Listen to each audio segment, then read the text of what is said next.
బీసీలు అంటే ఈరోజు దేశ జనాభాలో మెజారిటీ వర్గం బీసీలని గర్వంగా చెప్పుకోవచ్చు. బీసీల చరిత్ర గమనిస్తే ఈ దేశపు మూలవాసులు వారేనని మన చరిత్ర తెలుపుతుంది. బీసీ మరి ముఖ్యంగా బీసీల గురించి శాస్త్రీయ పరిశోధనలు కూడా జరిగాయి. ఇప్పుడు రాజ్యాంగ నిర్మాత అంబేద్కర్ గారే స్వయంగా బీసీల గురించి ఎంతో విలువైన పరిశోధన చేసేసి who were Shudras and how they became fifth varna in the caste system అని ఒక విలువైన పుస్తకం రాశారు. శూద్రులు ఎవరు, ఈ చాతుర్వర్ణ వ్యవస్థలో వారు ఆ స్థానానికి ఎలా వచ్చారనేది ఆయన పరిశోధన ద్వారా నిగ్గుతీర్చారు.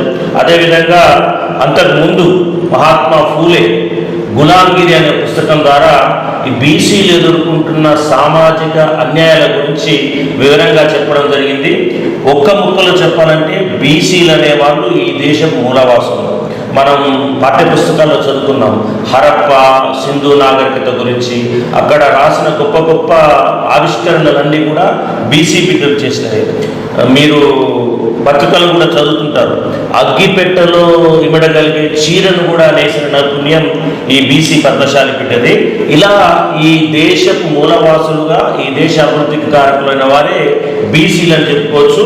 సాంప్రదాయిక వ్యవస్థలో వారికి శూద్రులను పేరు పెట్టి వాళ్ళని వెనక్కి నెట్టేసి వాళ్ళకు దక్కాల్సిన అవకాశాలు దక్కకుండా చేశారు. కాబట్టి ఈరోజు బీసీలు అనే వాళ్ళు వెనకబడి ఉన్నారు.